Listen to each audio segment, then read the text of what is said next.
بأفواههم والله متم نوره ولو كره الكافرون يا أيها الذين آمنوا هل أدلكم على تجارة تنجيكم من عذاب أليم والحمد لله رب العالمين الفاتحة. Çok uzağımızda olan bir yer. Fakat orada 40 yıldan beri devam eden bir özgürlük mücadelesi var. O mücadelenin liderlerinden biri Hacı Murat İbrahim Bey Türkiye'ye gelmişlerdi. Biz de İstanbul'da olduğunu öğrendik. Gazeteci arkadaşlarımızla kendisini bir araya getirmek, böyle programını yapalım dedik. Eğer bu yaradan da hayatımı kaybedeceksem onların içerisinde şehit olacağım dedi ve orada şehit oldu. Onların yerleri doldurulması çok zor olan isimlerdir. Ama hareketinizi şuranın üzerine bina ettiyseniz, kararlarınızın tamamını istişareyle alan, gerçekten karizmatik lider çok önemli ama kararları ortak alan bir mekanizma oluşturmayı başardıysanız bu geçişleri de kolay yapıyorsunuz. Bismillahirrahmanirrahim. Elhamdülillahi ve bihi nesta'in. Vessalatu vesselamu ala seyyidina Muhammed ve ala alihi ve sahbihi ecmaîn. For many people in our homeland, the word Bangsamoro is not merely the place or people. It is a history shaped by conflict. Nevertheless, Bangsamoro is much more than that. It is a story of people whose identity is rooted in the aspiration for their own identity, self-determination, and the peace process that lead us to the establishment of the Bangsamoro Autonomous Region in Muslim Mindanao, or BARMM. Our history as Bangsamoro is often described as a history of resilience and resistance. For over 4 centuries, we have continuously struggled to preserve our faith, our identity, our culture, and ancestral homeland. Our ancestors introduced Islam to Mindanao in the 14th century and established the sultanates of Sulu and Maguindanao, which were recognized as independent political entities with established trade and diplomatic relations. When the Spanish colonizers arrived in 1521, we defended our faith and sovereignty, remaining unconquered despite more than 300 years of Spanish rule. During the American and Japanese periods, we continued to resist threats to our ancestral lands and identity. These struggles culminated during the martial law era when the Jabida massacre strengthened our call to self-determination and led to the formation of the Moro National Liberation Front, or MNLF. Many leaders shaped this journey, including Professor Noor Miswari, Ustaz Hasim Salamat, Ghazali Jafar, Muhajir Iqbal, and myself, Ahud Ibrahim or Al-Hajj Murad. These leaders have helped pave the way for the Bangsamoro peace process. These Bangsamoro leaders contributed greatly to the political development that eventually led to the peace negotiations. One of the most significant achievements in the Bangsamoro history is the Bangsamoro peace process.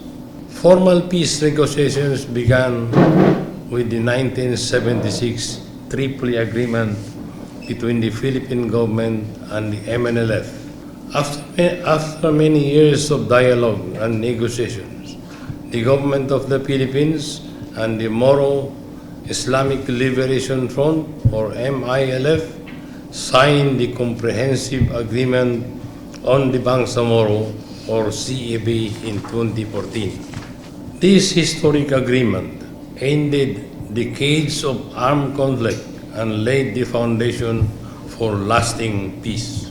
The Comprehensive Agreement on the Bangsamoro, or CAB, consists of, first, the political track which led to the passage of the Bangsamoro Organic Law and eventually the creation of the Bangsamoro Autonomous Region in Muslim Mindanao, or BARMM. The second is what we call the normalization track. This focuses on decommissioning combatants, socio-economic development, confidence-building measures, and transitional justice and reconciliation. These initiatives aim to transform former conflict-affected communities into peaceful, productive, and resilient societies. Establishment of BARMM in 2019 marked a historic milestone. It represents the realization of decades of peace negotiation and reflects the shared aspiration of the Bangsamoro people and the Philippine government to build a future founded in peace, justice, development, and meaningful autonomy. Another significant shift occurred in 2025 when I, the first Chief Minister of the Bangsamoro Autonomous Region in Muslim Mindanao and longtime Chairman of the Moro Islamic Liberation Front, concluded my service as the Interim Chief Minister. In March 2025, President Ferdinand Marcos Jr. appointed Abdul Rauf Makakwa as the new Interim Chief Minister of the Bangsamoro Autonomous Region in Muslim Mindanao. This leadership transition marked a new phase in the Bangsamoro Transition Authority. However, I believe it is important to note that this appointment was made without the formal consultation and endorsement of the MILF Central Committee. This process is a long-guided our movements. Major leadership decisions, when I respect the authority of the appointing authority, I have always believed that unity, consultation, and collective decisions are essential principles that sustain the Bangsamoro struggle throughout the years. As we prepare now for the first regular parliamentary election on September 14, 2026, we recognize that this is a historic moment for the Bangsamoro people. It will be the first time that the members of the Bangsamoro Parliament will be chosen by the Bangsamoro people. İlk defa özellik kuruldu, ilk defa seçimler yapacak ve Bangsamoro halkı kendi temsilcilerini kendileri seçecekler. This election will fill 72 out of the 80 seats in the Bangsamoro Parliament, while the remaining seats will be sectoral representatives as provided in the Bangsamoro Electoral Code, stepping forward for an appointment transitional government to fully democratic regional government. The BARMM has an estimated electorate of roughly 2.5 million voters. The Commission on Election has intensified voter registration efforts across BARM and surpassed its projected number of 150,000 new voters following a specialized registration period concluded in last March 2026. These significant numbers of eligible voters will hold the opportunity to shape the future of our autonomous government through the power of the ballots. As Bangsamoro, our right to vote is not merely a constitutional right. However, it is also our responsibility to protect the gains of the peace process and ensure that our future generation inherit a stronger and more peaceful and more progressive Bangsamoro. Today, I speak on behalf of the Bangsamoro people in front of our respectable international community. We call upon you to observe and monitor with us the electoral process to help ensure that the elections are conducted in free, fair, and credible manner. As we exercise our democratic rights, we remain committed in our call for an election that upholds justice, fairness, and true will of the Bangsamoro people. Thank you very much. Jazakumullah khair. Wabillahi tawfiq wal hidayah. Wassalamu alaikum wa rahmatullahi. Çok teşekkür ederim. Sorun cevap kısmına geçelim. 2014 Kasım ayında yine Bangsamoro'daydık. Hacı Murat'la görüşmemiz olmuştu. Daha henüz o özellik anlaşmasının ön dönemindeydi. Türkiye ile olan ilişkilerinden kendisine sormuştuk. İlişkilerin nasıl olduğunu sormuştuk. Sonraki süreci soracak olacağım. Özellik sonrasında Türkiye ile olan ilişkiler nasıldı? Bunu sormak istiyorum. Başkanlığı döneminde.